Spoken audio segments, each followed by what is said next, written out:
ನನ್ನ ಸಹೋದರರೇ, ಒಬ್ಬನು ತನಗೆ ನಂಬಿಕೆ ಉಂಟೆಂದು ಹೇಳಿಕೊಂಡು ತಕ್ಕ ಕ್ರಿಯೆಗಳಿಲ್ಲದವನಾಗಿದ್ದರೆ ಪ್ರಯೋಜನವೇನು?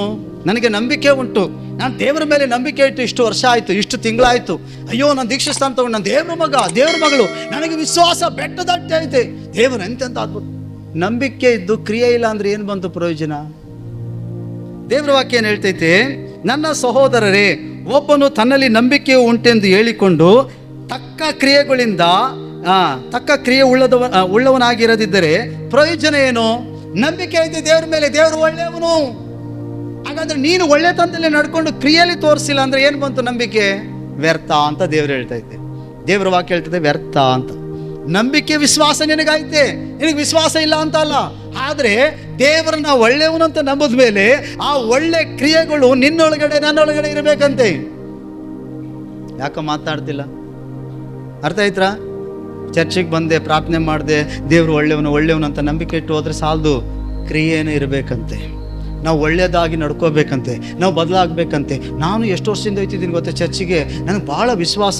ಕೆಲವರು ಹೇಳ್ತಾರೆ, ಏನು ಪಾಸ್ಟರ್ ಪದೇ ಹೇಳ್ತಾರೆ ನಮ್ಗೆ ವಿಶ್ವಾಸ ಇಲ್ಲ ದೇವ್ರ ಮೇಲೆ, ನಾವು ದೇವ್ರ ಮಕ್ಕಳಲ್ವಾ, ನಾವೇನು ಪಾಪ ಮಾಡ್ತಿದ್ದೀವ, ನಾವೇನು ವ್ಯಭಿಚಾರ ಮಾಡ್ತಿದ್ದೀವ, ನಾವೇನು ವಿಗ್ರಹಾರ್ಪಣೆ ಮಾಡ್ತಿದ್ದೀವ, ನಮ್ಗೆ ನಂಬಿಕೆ ಇಲ್ವಾ? ನಂಬಿಕೆ ಐತೆ, ಒಳ್ಳೆ ಕ್ರಿಯೆ ಮಾಡು. ದೇವರ ವಾಕ್ಯ ಹೇಳ್ತಿದೆ ನಂಬಿಕೆ ಮಾತ್ರ ಇದ್ರೆ ಸಾಲದು, ಅದ್ರ ಜೊತೆಗೆ ಕ್ರಿಯೆ ಬೇಕು. ಏನ್ ಬೇಕಂತೆ? ಹಾಗಾದ್ರೆ ನಿನಗೆ ನಂಬಿಕೆ ಐತೆ ದೇವರ ಮೇಲೆ, ಮೊದಲೇನ್ ಮಾಡ್ತಿದೆ? ನಂಬಿಕೆ ಐತಿಲ್ಲ, ಕೆಟ್ಟ ಕ್ರಿಯೆಗಳು ಮಾಡ್ತಿದೆ. ಈಗ ನಂಬಿಕೆ ಐತೆ, ಒಳ್ಳೆ ಕೆಲಸ ಮಾಡು, ಒಳ್ಳೆಯೊಳಾಗಿ ನಡ್ಕೋ, ಬದಲಾಗು. ಕೆಳಗಡೆ ವಚನ ಓದಿ, 15ನೇ ವಚನ. ಅಂತ ನಂಬಿಕೆಯು ಇವನನ್ನು ರಕ್ಷಿಸುವುದು. ಅಂದ್ರೆ ಕ್ರಿಯೆ ಇಲ್ಲದ ನಂಬಿಕೆ ನಮ್ಮನ್ನು ರಕ್ಷಿಸಕ್ಕಿಲ್ಲ. ನಂಬಿಕೆ ಮಾತ್ರ ಐತೆ ದೇವರ ಮೇಲೆ ಅಂದ್ರೆ ಮಾತ್ರ ನಂಬಿಕೆಯಿಂದ ನಾವು ರಕ್ಷಣೆ ಹೊಂದಲ್ಲ. ಕ್ರಿಯೆ ಆಗಬೇಕು, ಬದಲಾವಣೆ ಆಗಬೇಕು. ನಾವು ನಮ್ಮಲ್ಲಿ ಬದಲಾವಣೆ ಕ್ರಿಯೆ ಮೂಲಕವಾಗಿದ್ರೇನೆ. ಮೊದಲು ನಾನು ಪಾಪ ಮಾಡ್ತಿದ್ದೆ, ಈಗ ಪಾಪ ಬಿಟ್ಟಿದ್ದೀನಿ. ಮೊದಲು ಸುಳ್ಳು ಹೇಳ್ತಿದ್ದೆ, ಬಿಟ್ಟಿದ್ದೀನಿ. ಮೊದಲು ದೇವರಿಗೆ ಅವಿಧೇಯನಾಗಿದೆ, ಬಿಟ್ಟಿದ್ದೀನಿ. ಕ್ರಿಯೆಯಲ್ಲಿ, ಮನಸ್ಸಲ್ಲಿ, ನಡತೆಯಲ್ಲಿ ನಾವು ಬದಲಾವಣೆ ಆದ್ರೇನೆ ನಂಬಿಕೆಗೆ ಕ್ರಿಯೆ ಮೂಲಕವಾಗಿ ಏನೋ ಜೀವ ಬರ್ತದೆ. ಬರೀ ನಂಬಿಕೆ ಐತೆ ಅಂದ್ಬಿಟ್ಟು ಚರ್ಚೆ ನಾನು ದೇವ್ರು ನಂಬಿದ್ದೀನಿ. ಒಂದು ಹುಟ್ಟು ಗುಣ ಸುಟ್ಟರು ಹೋಗಿಲ್ಲ, ಸ್ವಭಾವಗಳು ಬದಲಾಗಿಲ್ಲ, ನಡತೆಗಳು ಸೊಟಾಪಟ ಐತೆ, ಮಾತಾಡೋದು ಸೊಟಾಪಟ ಐತೆ. ಹೆಂಗಾಯ್ತು ಯೋಚನೆ ಮಾಡಿ. ಈ ನಂಬಿಕೆ ನಿನ್ನನ್ನು ರಕ್ಷಿಸಲ್ಲ. ಈ ಸ್ವಾಮಿ ಬರೋಣಕ್ಕೆ ನಡತೆನೂ ಬೇಕು, ಕ್ರಿಯೆನೂ ಬೇಕು. ಓದಿ. ಅಂತ ನಂಬಿಕೆಯು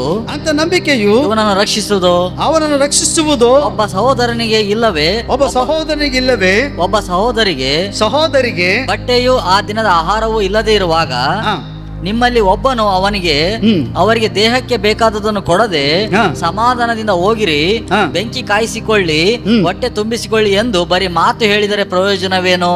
ನೋಡಿ, ನಿಮಗೆ ಫ್ರೆಂಡ್ಶಿಪ್ ಇರ್ತಾರೆ. ಒಬ್ಬ ಸಹೋದರಿನೋ ಯಾರೇ ಇರ್ತಾರೆ, ಅವ್ರಿಗೆ ಬಟ್ಟೆ ಇರೋಕ್ಕಿಲ್ಲ, ಚಳಿಲಿ ನಡುತ್ತಾ ಇರ್ತಾರೆ, ಹೋಚ್ಕೊಳ್ಳೋಕೆ ಇರೋಕ್ಕಿಲ್ಲ, ಮಳೆ ನೆನಕ ಬಂದ್ಬಿಟ್ಟಿರ್ತಾರೆ. ಅವ್ರಿಗೆ ಊಟ ಇರೋಕ್ಕಿಲ್ಲ, ಹೊಟ್ಟೆ ಹಸ್ತಿರ್ತದೆ. ಹೌದಾ, ಬಂದಿದ್ದು ಒಳ್ಳೇದಾಯ್ತು, ನಿಮ್ಗೆ ಕಂಡಿದ್ದು ಒಳ್ಳೇದಾಯ್ತು, ಚೆನ್ನಾಗಿದ್ದೀರಾ, ಹೇಗಿದ್ದೀರಿ, ಕುಟುಂಬ, ಹೆಂಡತಿ ಮಕ್ಕಳು, ಅತ್ತೆ ಮಾವ ಎಲ್ಲ ಚೆನ್ನಾಗಿದ್ಯಾ? ಆಯಿತು, ಸಮಾಧಾನದಿಂದ ಹೋಗ್ರಿ, ಚಳಿಗೆ ಬೆಂಕಿ ಕಾಯಿಸ್ಕೊಳ್ಳಿ, ಬೆಚ್ಚಗಾಯ್ತದೆ, ಹೊಟ್ಟೆ ನೀರು ಕುಡೀರಿ, ಹೊಟ್ಟೆ ತುಂಬ ಆಯ್ತದೆ ಅಂತ ಹೇಳಿದ್ರೆ ಏನು ಬಂತು ಪ್ರಯೋಜನ? ಕ್ರಿಯೆ ಮಾಡಬೇಕಲ್ಲ. ಅಯ್ಯೋ ನೆನಕ ಬಂದವರಪ್ಪ, ತಡಿ ಟವಲ್ ಕೊಡೋಣ, ತಡಿ ಬೇರೆ ಬಟ್ಟೆ ಕೊಡೋಣ, ಬಟ್ಟೆ ಕೊಡಬೇಕು. ಊಟ ಮಾಡಿದ್ರೆ ಬರಲಿ ಮೊದಲು, ಇದಲ್ವಾ ಕ್ರಿಯೆ ಅಲ್ವಾ? ಅದನ್ನ ಮಾಡದೆ ಹೋಗಿ ನೀನು ಬೆಂಕಿ ಕಾಯಿಸ್ಕೊ, ಬೆಚ್ಚಗಾಯ್ತದೆ, ನೀನು ಹೋಗಿದ್ದೆ ನೀರು ಕುಡಿ, ಹೊಟ್ಟೆ ತುಂಬ್ತದೆ, ಅದು ಕ್ರಿಯೆ ಅಲ್ಲ. ಆದರೆ ದೇವ್ರು ನಮ್ಮಿಂದ ಏನು ಎದುರು ನೋಡ್ತಿದ್ದಾನೆ? ನಂಬಿಕೆ ಮಾತ್ರ ಸಾಲದು, ಕ್ರಿಯೆನೂ ಬೇಕು. ಏನು ಮಾಡ್ದ? ಕೆರೆತಳ್ಳಕ್ಕೆ ಹೋಗುವಂದಾಗ ಕ್ರಿಯೆ ಮೂಲಕವಾಗಿ ಹೋದ. ವಿಧವೆ ಏನು ಮಾಡಿದ್ಲು? ಆತನು ಹೇಳಿದಂತೆ ರೊಟ್ಟಿ ಮಾಡ್ಕೊಂಡು ಬಂದು ಕೊಟ್ಲು, ಅದು ಕ್ರಿಯೆ. ಅರ್ಥ ಆಯ್ತಾ? ಹಾಗಾದರೆ ದೇವ್ರೇನು ಹೇಳ್ತಿದ್ದಾನೆ? ನಂಬಿಕೆ ಮಾತ್ರ ಇದ್ರೆ ಸಾಲದು, ಕ್ರಿಯೆನೂ ಬೇಕು ಅಂತ. ಓದಿ. ಹಾಗಾದರೆ ಒಬ್ಬ ವ್ಯಕ್ತಿಗೆ ಏನು ಅವಶ್ಯಕತೆ ಇದೆ ಅನ್ನೋದು ಗಮನಿಸಬೇಕು. ಸಭೆಗೆ ಏನು ಅವಶ್ಯಕತೆ ಇದೆ ಅನ್ನೋದು ಗಮನಿಸ್ಬೇಕು. ಪಾಸ್ಟ್ರಿಗೆ ಏನು ಬರಾಗಿಲ್ಲ, ಚೆನ್ನಾಗಿದ್ದಾರೆ, ನೋಡಿದ್ರೆ ವೈಟ್ ಹಾಕೊಂಡಿರ್ತಾರೆ, ಚೆನ್ನಾಗಿರ್ಬೋದು. ಹಲೋ, ನಮ್ಮ ಪಾಸ್ಟಿಗೆ ಏನು ಈ ಮೊದಲು ಥರ ಇರಲಿಕ್ಕೆ ಏನು ಕಮ್ಮಿ ಇಲ್ಲ. ಏನೇನೆಲ್ಲ ತಿಂಗಳ ಅದಕ್ಕೆ ಕರೆಕ್ಟಾಗಿ ದಸಂಭಾಗ ತಂದು, ಕಾಣಿಕೆ ತಂದು ಕರೆಕ್ಟಾಗಿ ಕೊಟ್ಬಿಡ್ತೀವಿ. ಕರೆಕ್ಟಾಗಿ ನಾವು ಮಾತು ತಪ್ಪಲ್ಲ, ಫಸ್ಟ್ ಕಮಿಟ್ಮೆಂಟ್ ಆಗಿದ್ದೀವಿ. ಸೇವೆಗಾಗಿ ನಾವು ಕೊಡೋಕ್ಕೆ ನಾವು ಒಪ್ಪಂದ ಮಾಡ್ಕೊಂಡಿದ್ದೀವಿ. ಪ್ರತಿ ತಿಂಗಳು ಕರ್ತನ ನಾವು ಇಂತಿಂಥ ರೀತಿಯಲ್ಲಿ ನಾವು ಕಾಣಿಕೆಗಳನ್ನ ತಂದಿಡ್ಬೇಕು, ಕೊಡಬೇಕು. ಸಭೆಯಲ್ಲಿ ಯಾವ ಕೊರತೆ ಬರಬಾರ್ದು ಅಂತ ದೇವ್ರ ವಾಕ್ಯ ಹೇಳ್ತದೆ. ಹಂಗಿದ್ದೀವಿ ನಾವು. ಕೊಡೋದೇ ಅಮಾಸೆಗೆ, ಹುಣ್ಣಿಮೆಗೆ ಕೊಡೋದೇ 6 ತಿಂಗಳು 3 ತಿಂಗಳಿಗೆ ಕೊಡುವಾಗಲೇ ಮನಸ್ಸು ಬಂದಾಗ, ಅದು ಚೆನ್ನಾಗಿದ್ದಾಗ ಕಾಣಿದ ಸಂಭಾಗ, ಚೆನ್ನಾಗಿಲ್ಲ ನಿನಗೆ ಹೋರಾಟ ಇದ್ದರೆ ಅದು ಮರೆತು ಹೋಗ್ಬಿಟ್ಟಿರ್ತಿ. ಅಲೋ, ಇಲ್ಲೇ ಇದ್ದೀರಾ? ನಮ್ಮ ಪಾಸ್ಟ್ ನಮ್ಮ ಚರ್ಚಿಗೆ ಏನಕ್ಕೂ ಅರ್ಥ ಇಲ್ಲ ಹೇಳ್ಕೊಳ್ಳೋದು ನೋಡಿ. ಅವ್ರು ಕೇಳೋರು, ಹೌದು ಏನು ಪಾಸ್ಟ್ರು ಬಿಳಿ ಶರ್ಟ್ ಹಾಕೊಂಡು, ಪಾಸ್ಟ್ರು ಏನಂತೆ ಡೆಸ್ಟರ್ ಕಾರಲ್ಲಿ ಬರ್ತಾರೆ, ಚೆನ್ನಾಗಿರ್ಬೇಕು. ಹಲೋ,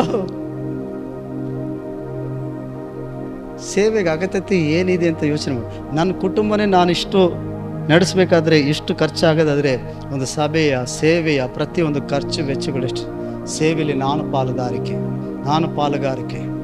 ನಾನು ವ್ಯರ್ಥವಾಗಿ ಖರ್ಚು ಮಾಡಬಾರ್ದು. ನಾನು ದೇವರ ರಾಜ್ಯಕ್ಕೆ ಬಿತ್ತುವಂಥ ಮಗನ ಮಗಳಾಗಿರಬೇಕು. ಹಾಗಾಗಿ ಅವ್ರಿಗೇನು, ನಮಗೆ ಹಂಗನ್ಕೋತಾರೆ ನೋಡುವಾಗ ನಮ್ಮ ಮನೆಯಲ್ಲಿ. ಆದರೆ ಸಭೆಯಲ್ಲಿ ಎಷ್ಟು ಖರ್ಚುಗಳು ಇರ್ತದೆ, ನಾವು ಪಾಲು ತೆಗೆದುಕೊಳ್ಬೇಕು. ಯಾವಾಗಲೂ ಅದು ಜವಾಬ್ದಾರಿಕೆ ನಮ್ಮ ಮೇಲೆ ಇರಬೇಕು. ನಾವು ಅದನ್ನು ಯೋಚಿಸ್ಬೇಕು. ನಾವು ಉಡಾಪೆ ಥರ, ಆ ಗಾಳಿ ಥರ, ನೀವು ಹೋಗಿ ಬೆಂಕಿ ಕಾಯಿಸ್ಕೊಳ್ರಿ, ನೀವು ಹೋಗಿ ನೀರು ಕುಡ್ಕೊಳ್ರಿ ಫಸ್ಟೇ, ನೀವು ಹೋಗಿ ಪ್ರಾರ್ಥನೆ ಮಾಡ್ಕೊಳ್ಳಿ ಫಸ್ಟೇ, ದೇವ್ರು ನಿಮ್ಗೆ ಕೊಡ್ತಾರೆ. ನೀವು ಪಾಸ್ಟ್ ಅಲ್ವಾ?